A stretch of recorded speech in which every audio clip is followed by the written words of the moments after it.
What's going on, everybody? Mark Webb here, and I'm back with episode number 2 of the Man on Fire series.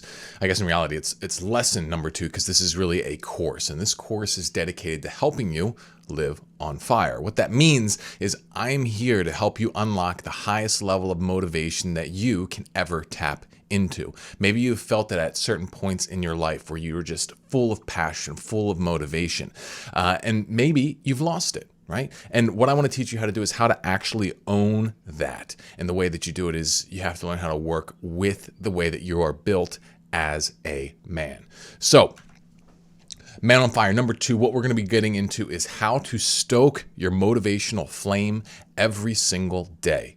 And I'm going to be teaching you one simple practice that will keep you fired up and ready to kick ass in just minutes a day. It's a simple thing. It's a game changer. And so that's what I'm going to be teaching you.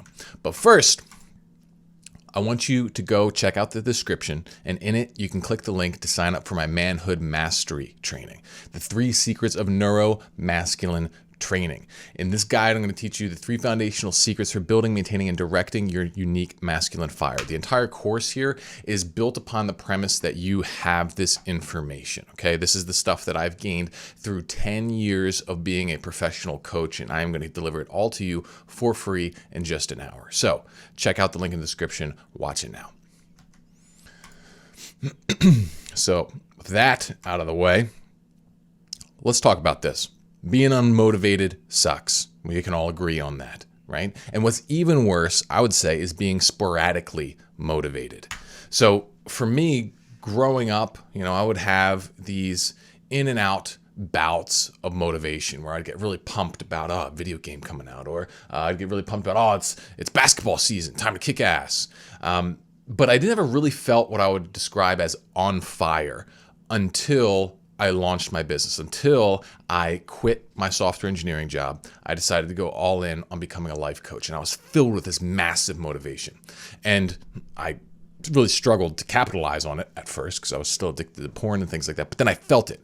And once I quit porn, once I started really getting my stuff together, I felt it again. I was, then it started to fade.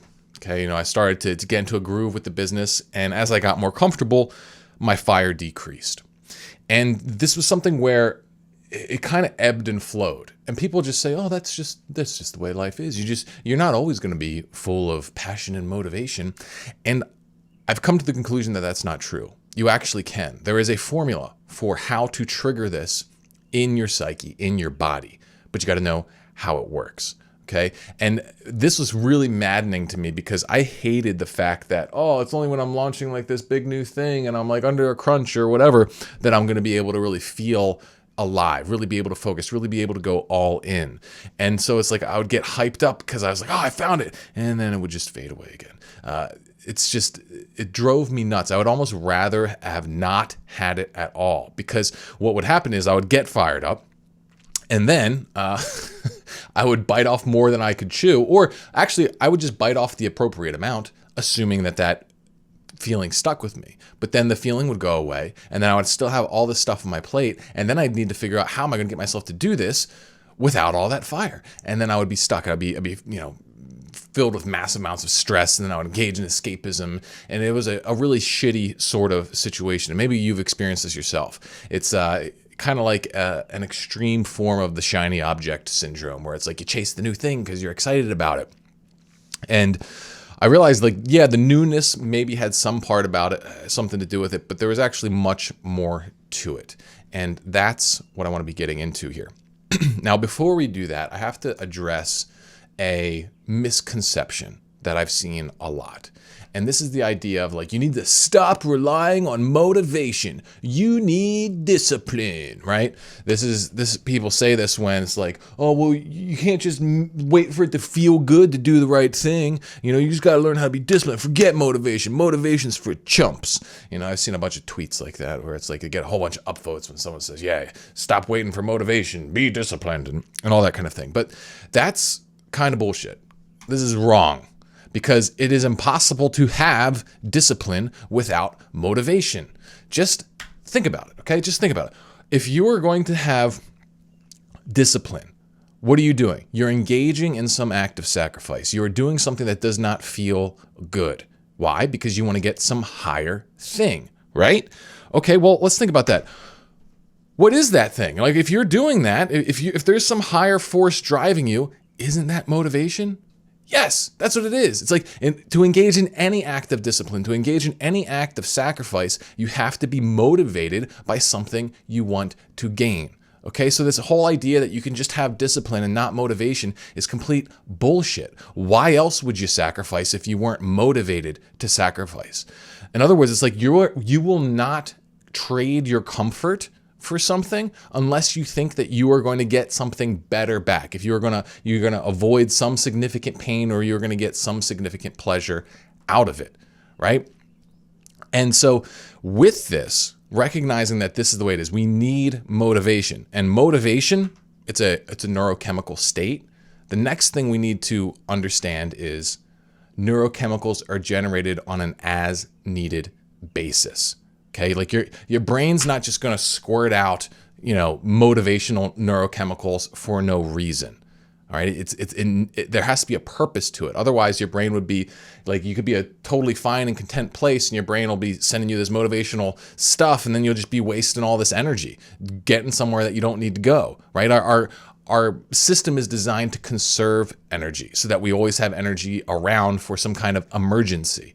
So it's not going to just like send you this stuff for no reason. There has to be a need for it. So the requirements for being motivated, for being on fire, there's a few of them. The first is that you must be doing something you view as extremely meaningful. Okay, it's got to be meaningful. You're not going to be on fire if you're doing something you don't really care about, right? Why would your brain get fired up if you're just following the path that your mom wants you to do, or you're just doing the path of least resistance, right? It's not going to. Why would it get excited about that? It's not going to. Your brain's trying to give you the best things possible, and so why would it get you fired up to pursue something that you actually don't think is the best thing possible, right? Second thing is you must be facing challenge. You must be in the presence of some threat. Why would your brain give you all this power if you were perfectly safe and there were no risks?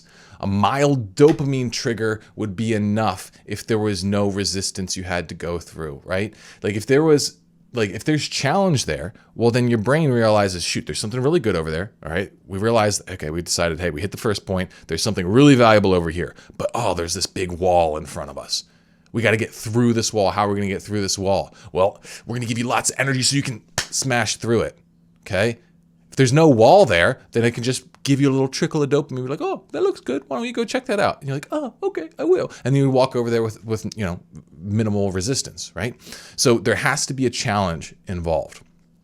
And then the last one here is that you must have the available neurochemical resources, meaning you've got to have like the dopamine, you've got to have the adrenaline, you've got to have the mental bandwidth to actually pursue this stuff. If you're blowing all your neurochemicals on bad stuff, well, you're just not going to have the juice. It's kind of just like, you spent all your gas doing donuts in the parking lot in your car, and then you ran out of gas on your way to the actual appointment, right? To the actual, adventure. So that's what you want to avoid, is like, you don't want to be blowing it all in the wrong spots. You have to be saving it if you want to be explosively moving toward your goals at Mach speed. So all of these requirements, they get destroyed by the default mode of being for the average guy. He spends all his time doing meaningless things, wrapped in comfort, wasting his neurochemicals. This is a recipe for being an NPC stuck in the mud, ballless, like completely unmotivated slug. And I know this because I have been this guy far too often in my life. I've studied it from the inside out.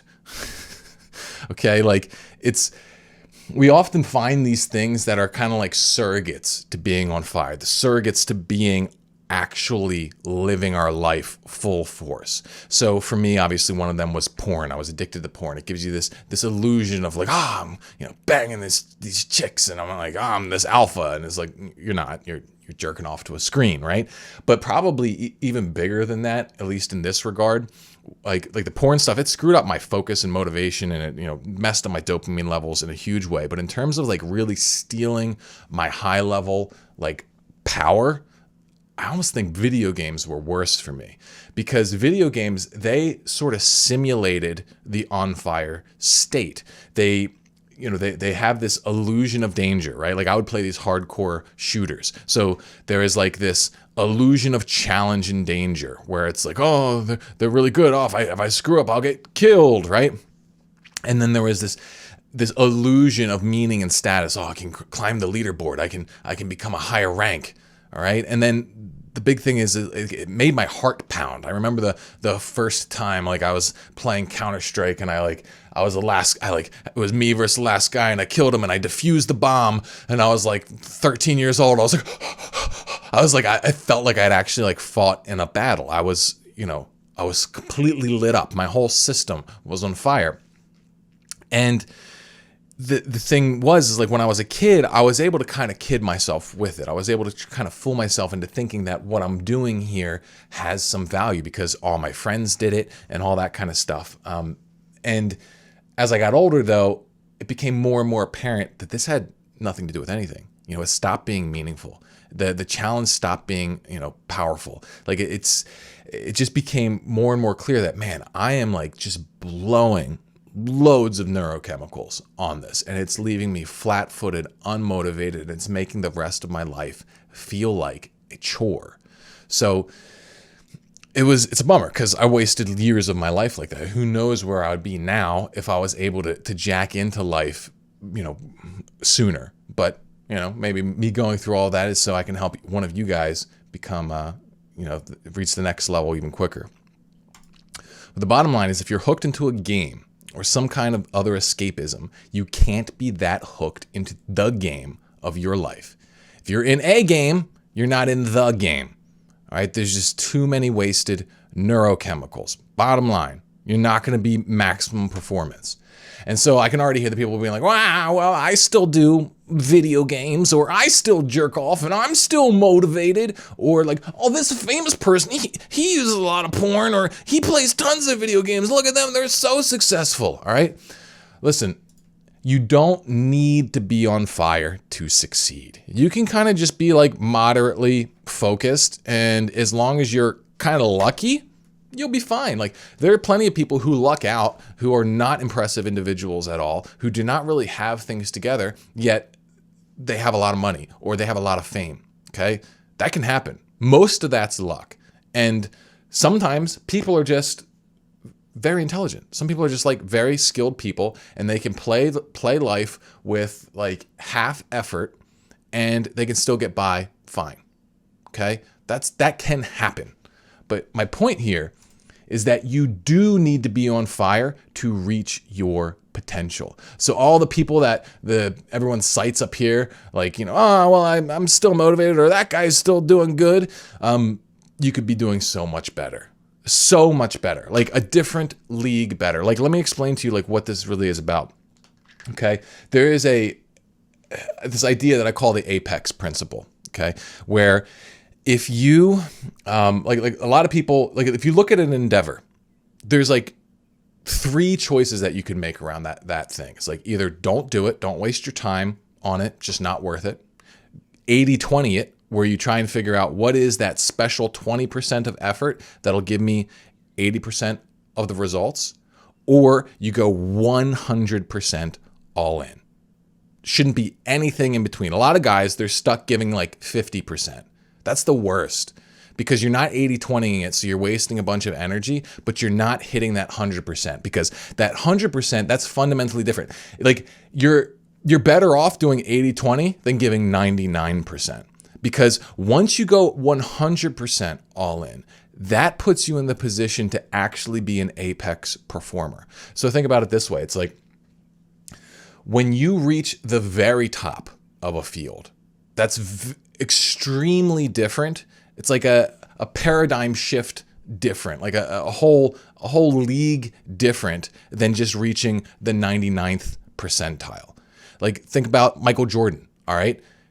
He was the number 1 guy. Who was number 2 in that era? I don't know. You don't know. It's probably, I'm sure you'd recognize the name if you looked up the stats. It's probably a debate. But that number 2 guy, his influence on the world, the amount of money he made was an order of magnitude smaller than Michael Jordan's, because Michael Jordan was number 1. And every single field is like this, right? Like, who's number 2 after Tesla? Who's number 2 after Amazon, right? It's just a massive step down from number 1 to number 2. And so if you want to really reach that number 1 spot, and we all should in our life, because our lives, they function the same way. If you're not going 100% all in on your life, then the best thing I guess you could do is give it 20% effort and then just spend the rest of your time goofing off. And people who do that, go ahead. I've done that too. I've gotten to the point where I was only needed to work a few hours a day. I was doing good work in the world. I was helping guys out. And then I just got to goof off, got to see friends, got to play video games, got to, work out. And it was cool. I wasn't anything special though. It was just I knew there was something missing, because I wanted more than anything to be on fire. And the only way you're going to get to be on fire is if you're going for 100% full bore, complete immersion in your life. So I tweeted this the other day, and I said, if you want sex hotter than a porno, don't use porn. If you want your career to feel like the best video game you've ever played, don't play video games. If you want your life to look like a movie, then don't spend your time watching movies. Stop pretending, start living. This idea is you got to spend your neurochemicals on the real shit. The guys who are the top performers, the guys who are really on fire, loving their life, like living as if their life is a movie, okay? They don't spend time just goofing off. They don't spend time watching a bunch of news and, scrolling Twitter constantly and doing all that kind of shit. Okay. So you got to be able to go all in. Speaking of Twitter, make sure you follow me, Mark Queppet. Hit me up. And the thing is, you don't need to even have it all figured out.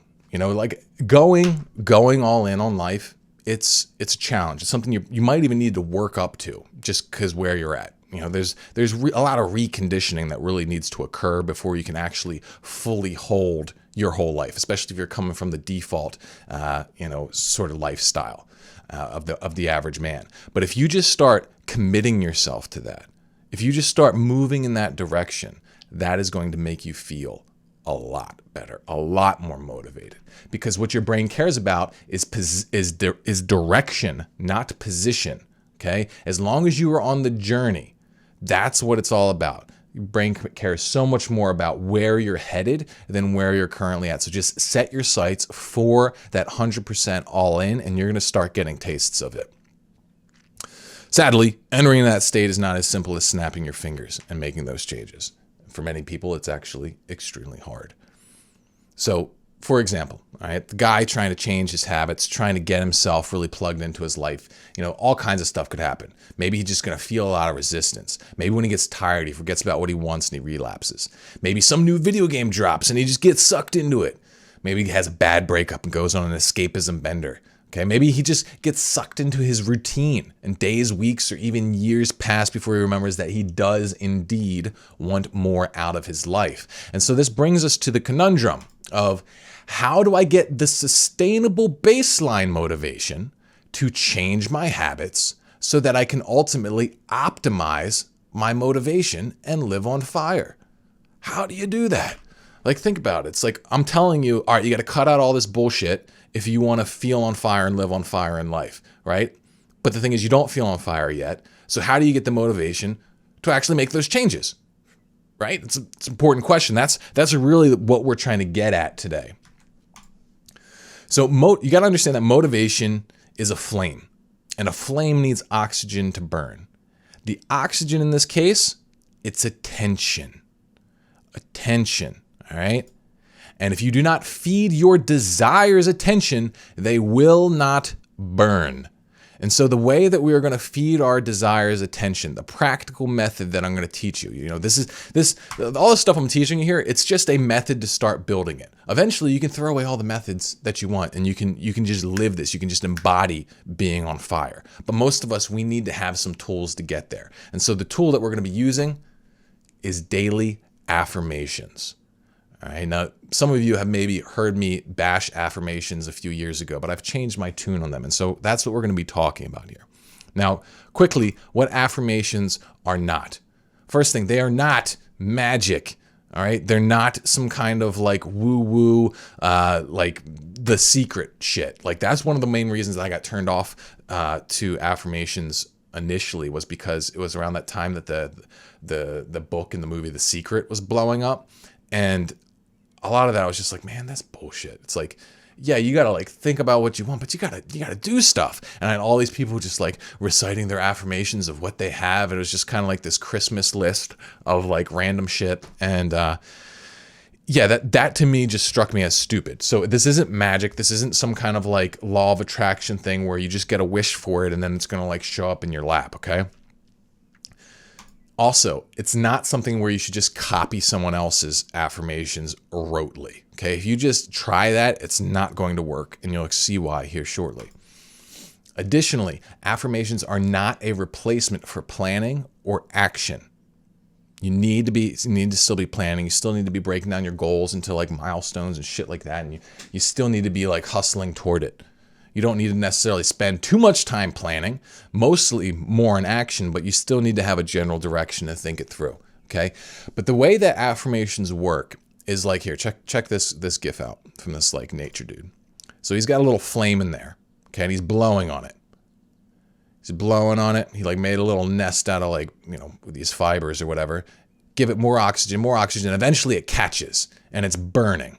Okay, that's what we're trying to do with our desires. When we do our affirmations, that's us blowing on that little ember and it's catching. And this is our spirit here, right? This is what we're doing, is we're catching our spirit on fire with motivation for what we want.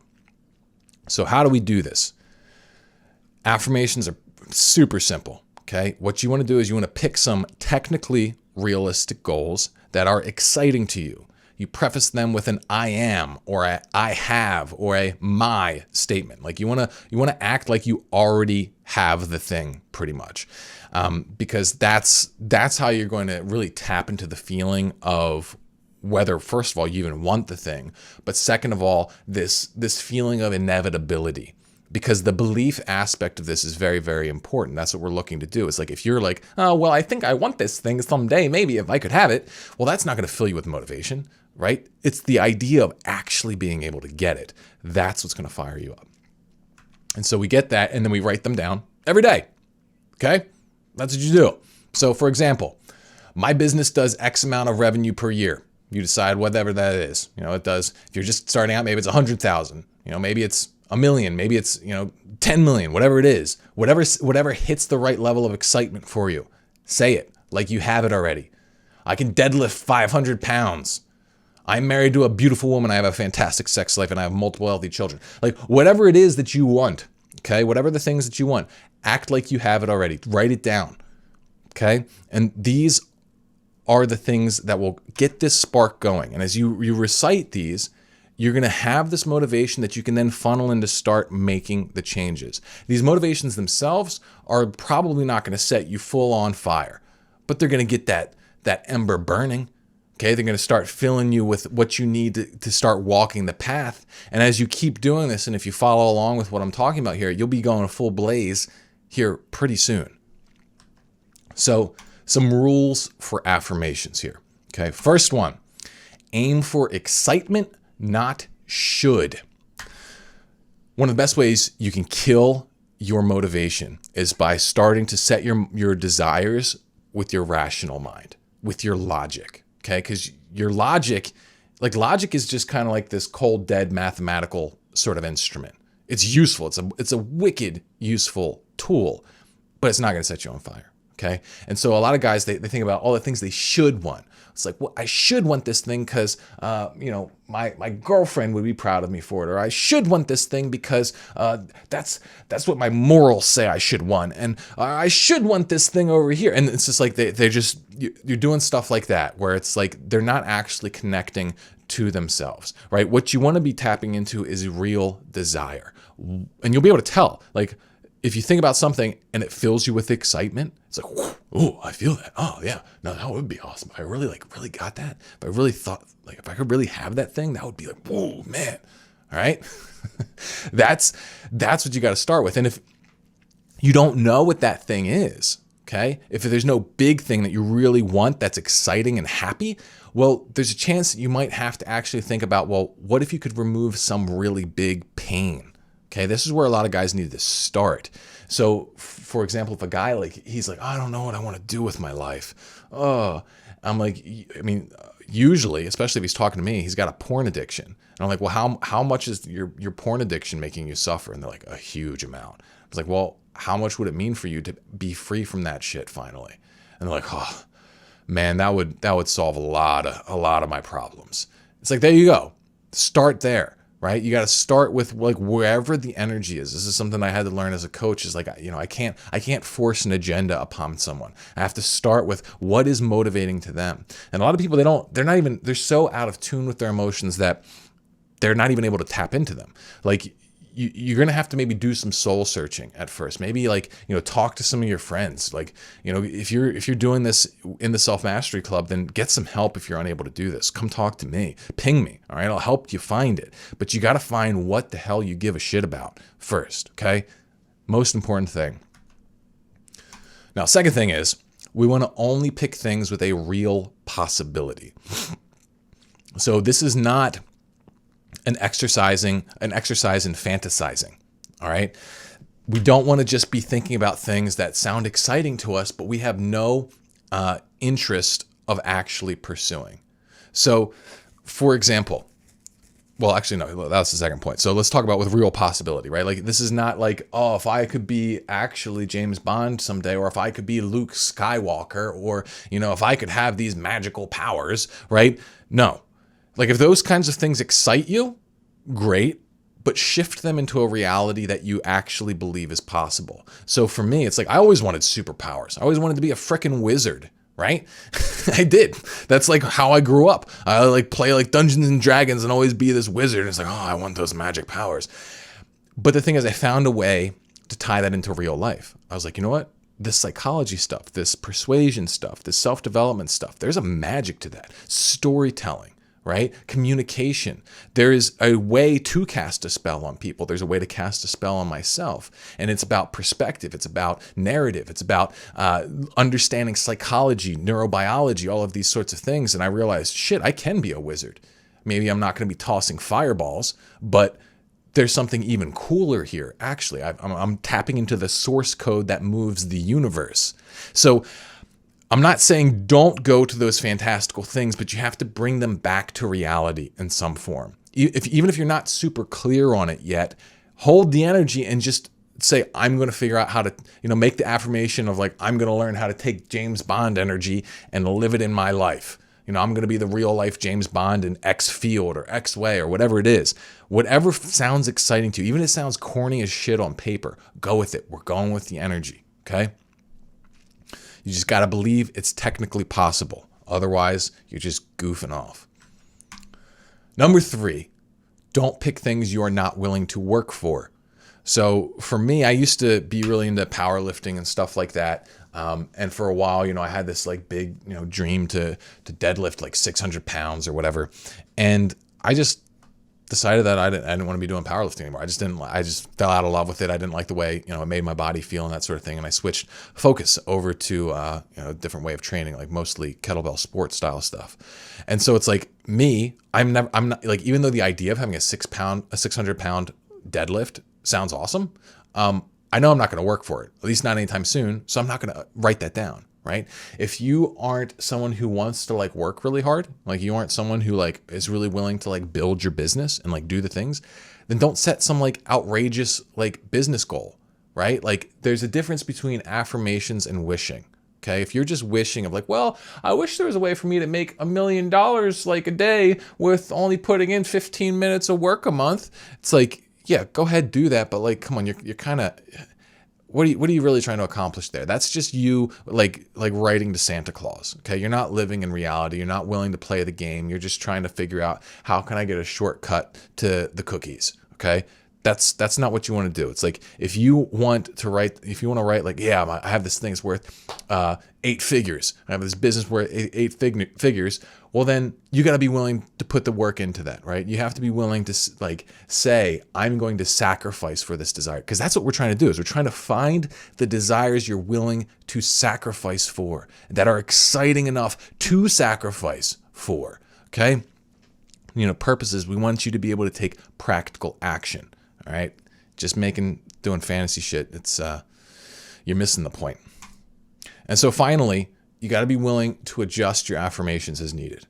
What might be exciting for you at some point might change, right? This is something where it's like maybe at one point you want this massive, 9-figure company. It's worth insane amount of money. You want to be this cutthroat CEO at the top of the corporate game.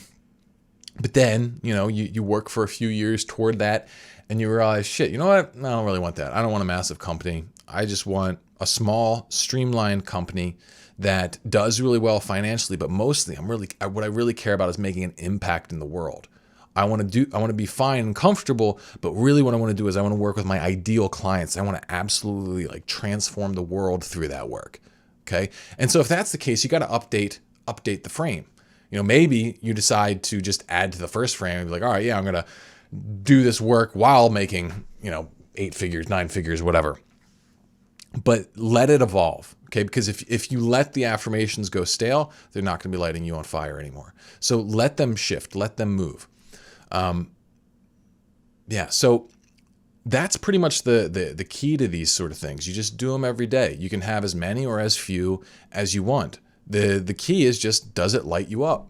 If it lights you up and it lets you get the work done that you need to do to move you in the direction of those things, well then boom, it works. That's all there is to it.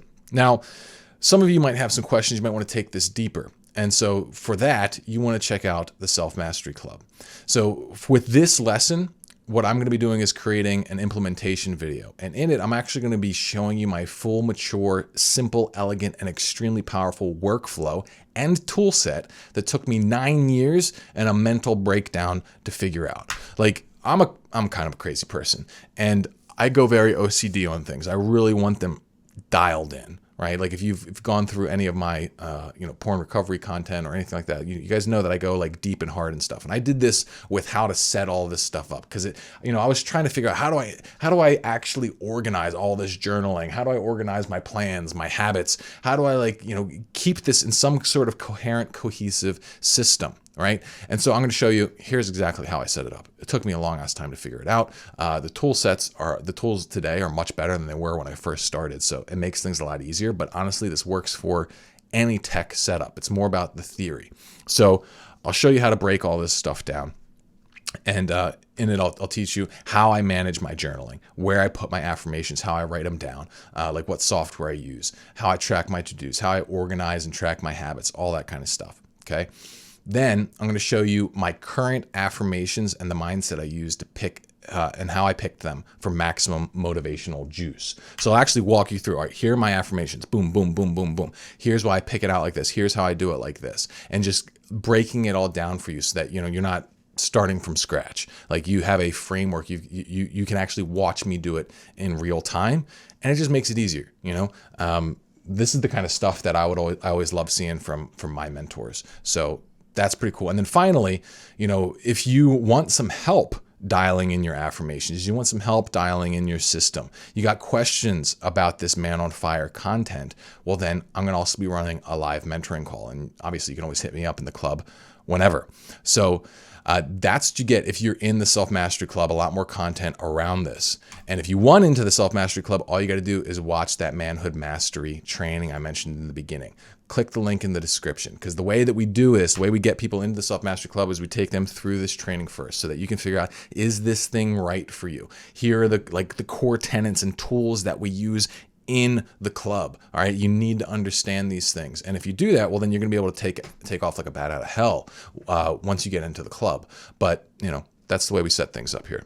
So that's pretty much what I have for you guys here today. Hopefully you got some value out of this. We got one big practical step. We're going to get your affirmations going. All right, that's going to start stoking the fire. And then in the next lesson, we're going to be figuring out, all right, what's the next step we got to take? How do we start moving this along even further? I'm going to be keeping this series going indefinitely. So let me know in the comments what kind of things you run into, because that can adjust the order of how I go through this content, because I got a lot to say about all of this. I'm going to take you A to Z, my full philosophy on living on fire, and methodology even too.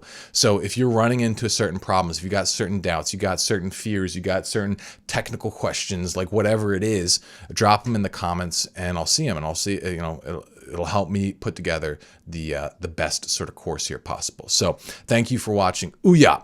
See you on the next one.